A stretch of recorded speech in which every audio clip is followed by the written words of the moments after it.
Chez 2024 annual report. Our member states are at different levels of compliance, and we are encouraging them to take necessary steps to seek re-rating on their technical compliance, as well as other preparatory steps as we commence the third round of mutual evaluation.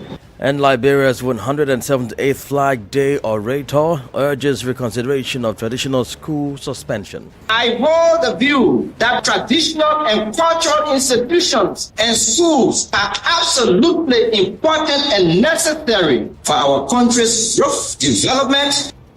Please stay tuned for details of the stories and more.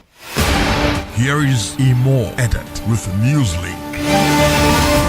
Many thanks for joining our broadcast. We'll begin this evening in Senegal, where members of parliament on Tuesday adopted a landmark bill on the status and protection of whistleblowers during a plenary session of the National Assembly devoted to examining the text.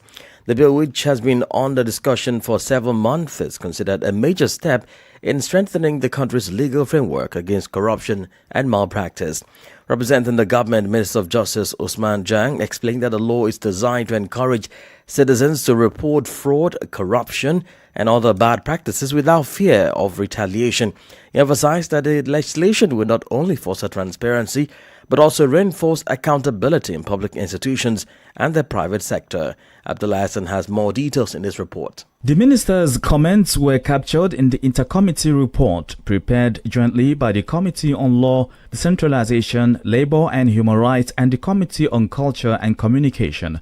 The report underlined the urgent need for mechanisms that guarantee the safety of individuals who come forward with sensitive information in the fight against corruption. Presenting the conclusions of the report, MP Yongare John, rapporteur of the intercommittee, reminded lawmakers that Senegal is a signatory to the African Union Convention on the Prevention and Combating of Corruption, adopted in Maputo, Angola on July 11, 2003. The convention requires member states to take legislative and other measures to protect informants and witnesses in corruption-related cases, including safeguarding their identities. Lawmakers in support of the bill stressed that protecting whistleblowers is essential to building a culture of integrity and openness. Several lawmakers argued that without such protection, potential informants often remain silent out of fear of reprisals, thereby allowing corrupt practices to persist unchecked. Civil society organizations and anti-corruption watchdogs in Senegal have long advocated for such a law. They believe it will help to dismantle networks of corruption by creating trust between the state and citizens. With its adoption, Senegal joins a growing number of African states aligning domestic legislation with international anti-corruption commitments. Abdullah Hassan filed the report. Meanwhile, the Ivorian military says Difita, a farming village in the northern region, was the scene of a violent overnight raid between Sunday, August 24 and Monday, August 25. At about 2 a.m. GMT, it says, unidentified armed men stormed the settlement located just kilometers from the border with Burkina Faso. The Ivorian Army's General Staff said its Northern Operational Zone Command immediately deployed both air and ground assets to assist residents and secure the area. However, the attackers fled before the arrival of troops, leaving 4 farmers killed, 1 resident unaccounted for, and a woman left with severe burns who is now under medical care. Christopher Ticho has more details in this report. In a statement, the General Staff of the Armed Forces extended condolences to the bereaved families and pledged to continue the search for the perpetrators. Authorities have called on locals to remain calm and cooperate with security forces while affirming their commitment to protecting border communities. Although no group has claimed responsibility, the attack highlights the persistent threat of jihadist incursions spilling over from Burkina Faso, where armed groups linked to Al-Qaeda and Islamic State are entrenched. Security analysts note that Difata's location makes it especially vulnerable as the porous border has been exploited by militants moving across the Sahel into coastal West Africa. This is not an isolated incident. Northern Côte d'Ivoire has seen an uptick in cross-border raids over the past 3 years, prompting the government to reinforce its military presence and launch joint operations with neighboring states. Recall in June 2020, an attack on a military outpost in Kafolo left several soldiers dead, marking one of the most serious jihadist-related assaults in the country since the 2016 Grand Bassam attack, which killed 19 people at a seaside resort near Abidjan. Beyond the military response, officials are also emphasizing the need for community resilience. Villages like Difata depends heavily on agriculture and livestock. Christopher Tisho with that report. In other news, the Intergovernmental Action Group Against Money Laundering in West Africa, JABA, has officially released its 2024 annual report, revealing little progress with emerging challenges. Launched this Tuesday in Dakar, the report outlines the performance of JABA member states in combating money laundering and terrorist financing across the sub-region. It highlights several emerging threats and calls for enhanced operational effectiveness of supervisory and enforcement mechanisms to strengthen anti-money laundering and counter-terrorist financing measures. Speaking at the launch, JABA Director General Edwin Harris noted that the 2024 report coincides with the conclusion of JABA's second round of mutual evaluation of member states, which began in 2016. It further announced that the third round of mutual evaluations will commence in 2026, starting with Ghana as the first English-speaking country to be assessed. I'm happy to inform you that JABA has concluded its second round of mutual evaluation of all its member states, with 17 reports being published on our website. Our member states are at different levels of compliance, and we are encouraging them to take necessary steps to seek re-rating on their technical compliance, as well as other preparatory steps as we commence the third round of mutual evaluation. This year, one of our member states, Mali, that was on the grey list of the FATF, had exited the grey list with potential of Burkina Faso and the Federal Republic of Nigeria exiting in October. In addition to key deliverables earlier mentioned, I would like to highlight the critical areas of work JABA continue to engage as to secure the regional economies. JABA continue to 1. Assist member states in establishing specific regimes consistent with the FATF recommendations, provide member states with technical assistance for the establishment of institutional and regulatory framework and mechanism designed to build capacity. Also ensure compliance and enhance good governance. Coordinate money laundering and terrorist financing research and typologies to understand the techniques and methods used by criminals in their nefarious activities and build strategies to curb them. JABA Director General Edwin Harris. More stories coming up on West Africa Democracy Radio. Newslink continues. We'll cross over to Nigeria, where a passenger train traveling from Abuja to Kaduna derailed on Tuesday morning, sparking renewed concerns over the safety of Nigeria's rail system. Although no fatalities have been confirmed yet, the incident disrupted travel and triggered emergency response operations. WDR's Abuja correspondent Usman Umar reports. The Nigeria Railway Corporation has confirmed that its Abuja-bound train service derailed at about 11 minutes past 11 between Kubwa and Asham stations on the outskirts of Abuja, Nigeria's capital. In a statement signed by its managing director, Kayode Okbeifa, the corporation said rescue and medical teams were immediately deployed, while security personnel worked to ensure all passengers were safely evacuated and returned to Abuja. The Nigeria Safety and Investigation Bureau reports that 6 persons were injured. Probable cause of the derailment continue. Some passengers have taken to social media, highlighting long-standing complaints about the condition of coaches and sections of the Abuja-Kaduna rail line. The NRC had pledged last week to address these concerns, but no visible action appears to have been taken. Tuesday's accident adds to a growing list of mishaps on Nigeria's rail network, often linked to vandalism, poor maintenance, and unsafe practices at level crossings. In the meantime, the Nigeria Railway Corporation has announced suspension of train services on the Abuja-Kaduna route. For Newslink on West Africa Democracy Radio, Usman Umar reporting from Abuja. Staying in Nigeria, members of the Academic Staff Union of Universities, ASU, on Tuesday embarked on a nationwide protest to highlight what they describe as the federal government's persistent neglect of its long-standing demands. At the University of Abuja, members of the union staged a demonstration before journalists where they announced their outright rejection of the recently introduced Tertiary Institution Staff Support Fund loan scheme. As a branch chairperson, Dr. Sylvanus Ugo said the action was to draw the attention to the federal government and Nigerians to the hardship faced by academic staff across the country. He lamented that lecturers have remained on the same salary structure since 2009, despite repeated promises of review every 3 years, noting that the 2009 agreement, which should have been renegotiated in 2012, was only revisited in 2017 and concluded in February 2025 under the Elijah Yale Ahmed-led committee. He argued that lecturers do not need loans, but rather the payment of their legitimate entitlements that the government has failed to honor. We are talking about implementing the concluded renegotiation, agreement with new negotiation with the federal government as led by Alhaji Yaya Ahmed. That committee has submitted their report since February 2025. And from that time till now, nothing has happened. We have been waiting patiently. In fact, since the inception of this government, ASU have been waiting patiently, waiting for these things to be handled. But up to today, nothing has happened. The government have promised us month after month, week after week. Nothing has happened. What we are doing today, just like you know, is happening all over the nation. And after this protest, ASU, as you know, we will also gather to review the way forward. What we have to add is that these demands are clear. We are talking about our promotion arrears.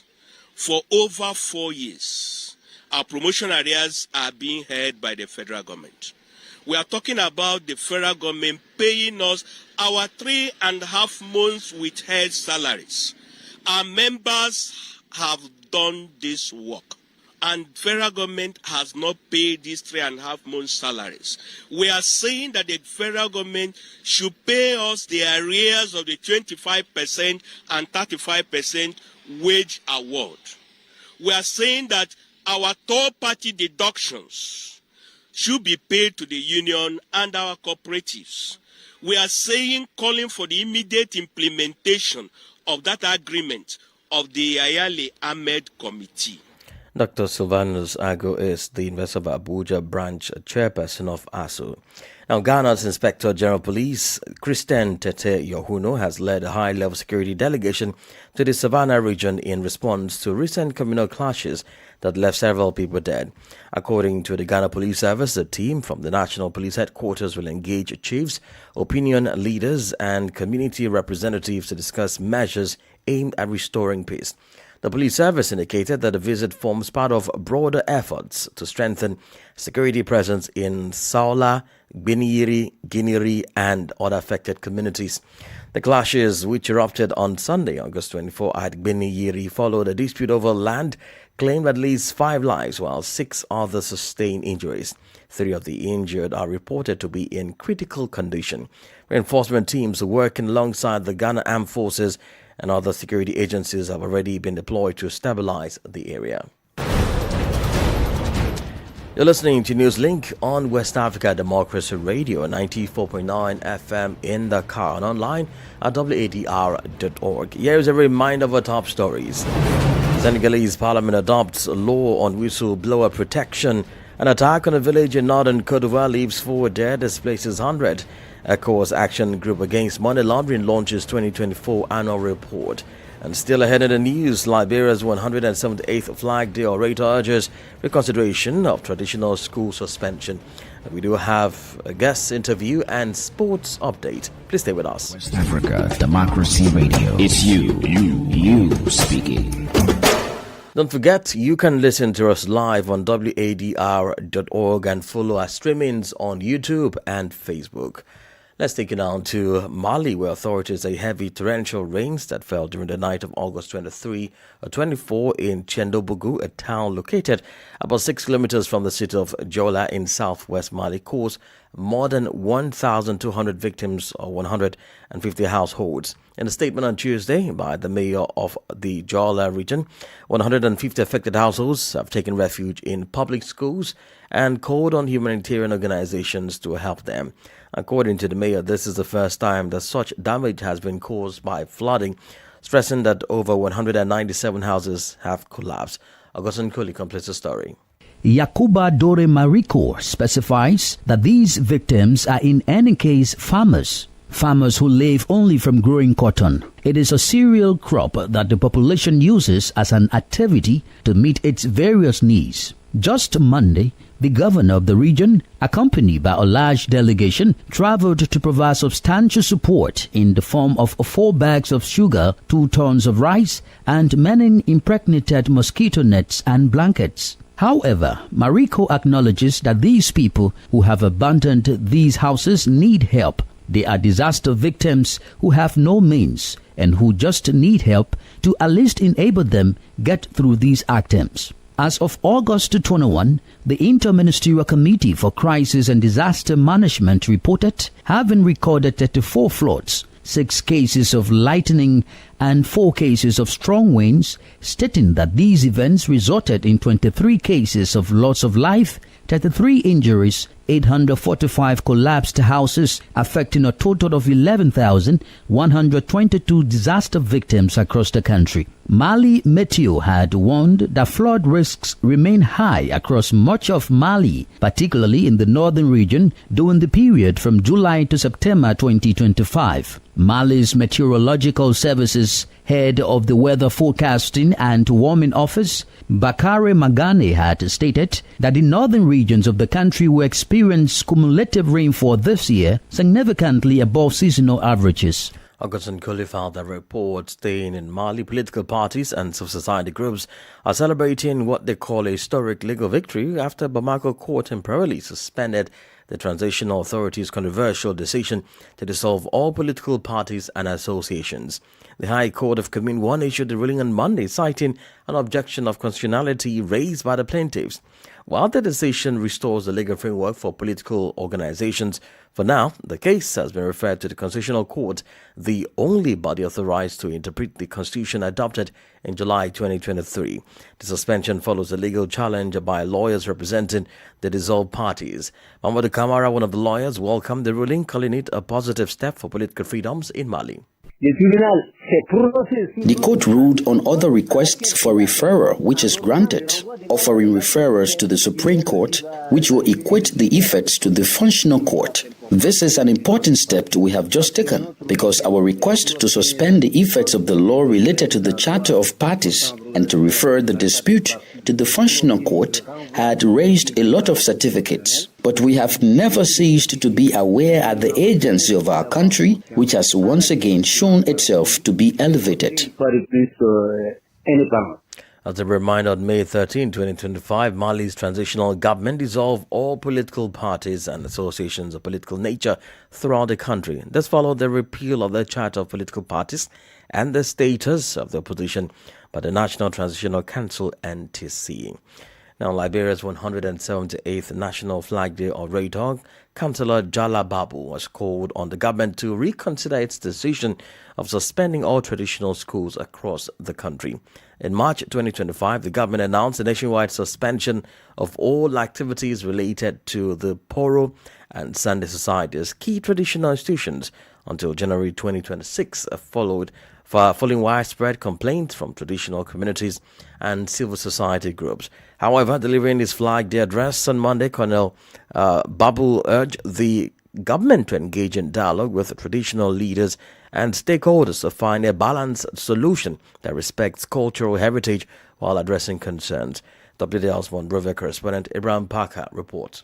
According to Councillor Jala Bapu, traditional institutions are crucial to Liberia's national unity, reconciliation, peace and justice, just as Western and other institutions. In his address, he emphasized the vital link between Liberia's cultural heritage and its progress. I hold the view that traditional and cultural institutions and schools are absolutely important and necessary for our country's growth, development, fight against drugs, and the training of young boys to become youthful male adults, and our young girls to mother our country and continue to broker peace The national flag day orator argued that instead of completely eradicating these traditions, a regulatory body should be established to refine and preserve their valuable aspects. However, this speech, delivered by the head of the World Economic Crimes Court, has sparked a nationwide debate regarding the balance between modernization and the protection of cultural heritage in Liberia.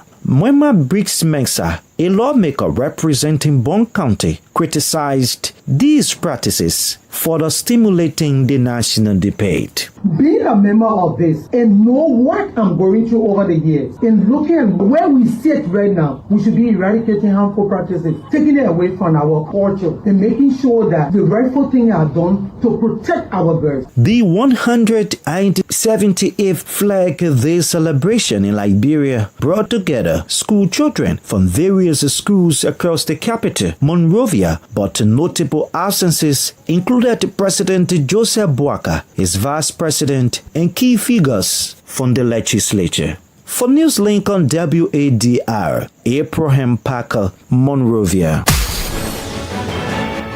Politics, analysis on major news, social matters, and all. This is A Guest.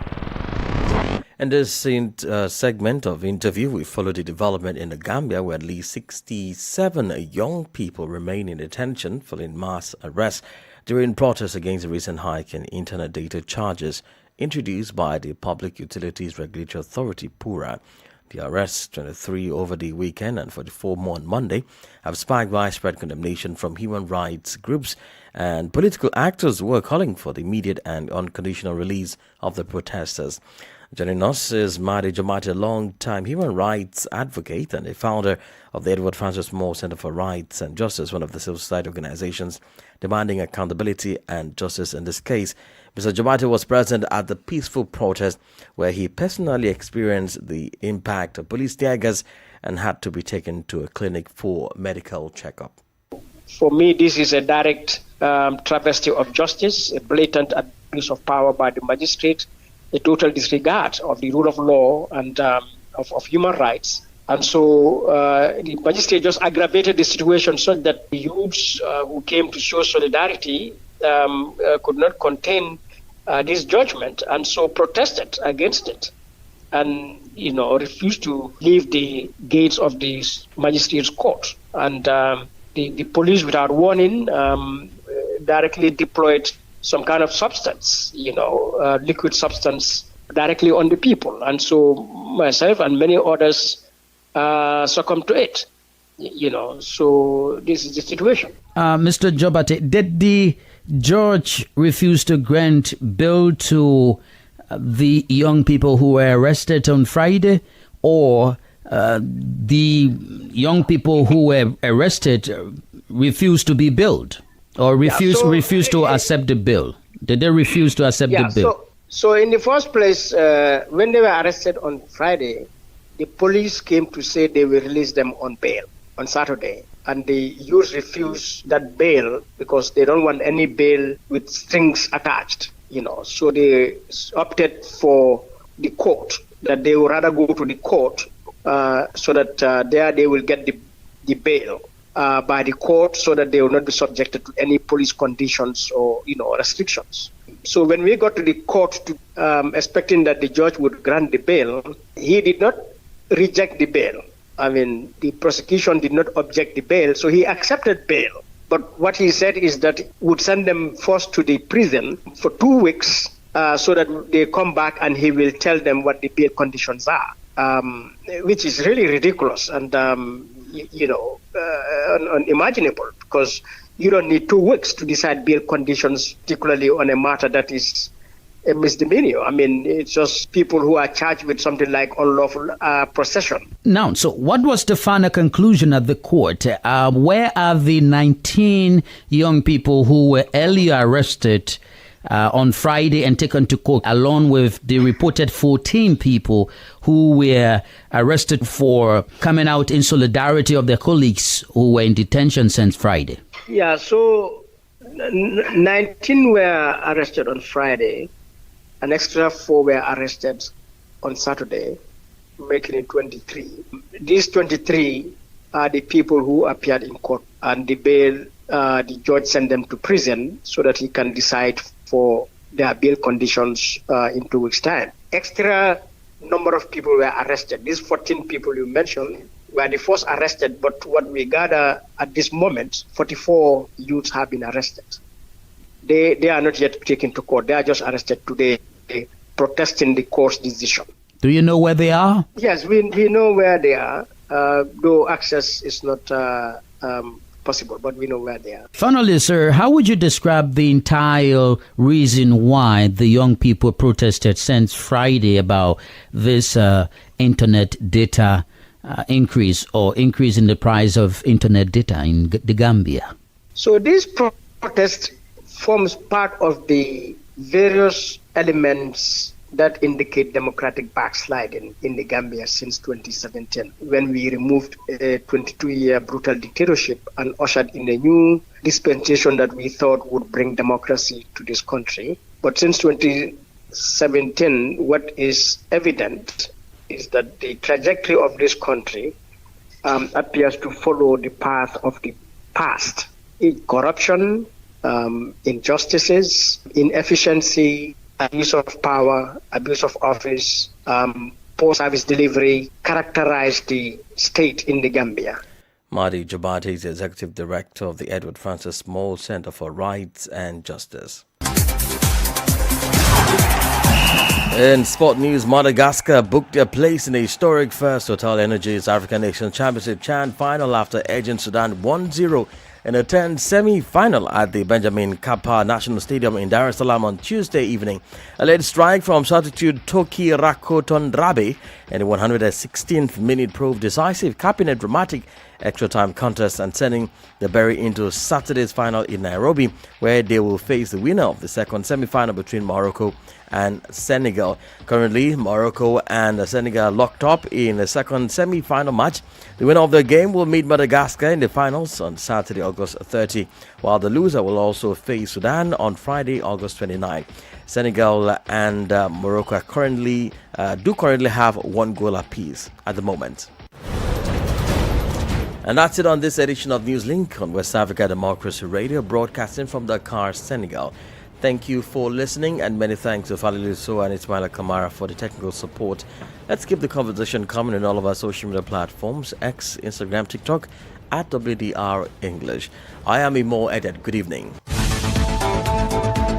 And many thanks to you for listening to Newslink via Hot 104.3 FM, Newmi FM 94.0, Hilltop Radio 104.7 FM, and Veritas Radio 102.9 in Banjul, the Gambia. We also appreciate our listeners in Liberia via Alternative Youth Radio 98.9 FM, Lofa County, Radio Kagama 94.5 FM, Nibe County, DCN Radio 91.3 FM, Riverside County, Wakat FM Radio, Banga, Liberia, Radio Gulf FM 91.3 Sierra Leone. For you listening via Radio Pad 95.1 Damango, Savannah region, and on Royals FM 104.7 Wenchi, Ghana, we say a big thank you. Remember, West Africa Democracy Radio is all about you, your views, and your opinion.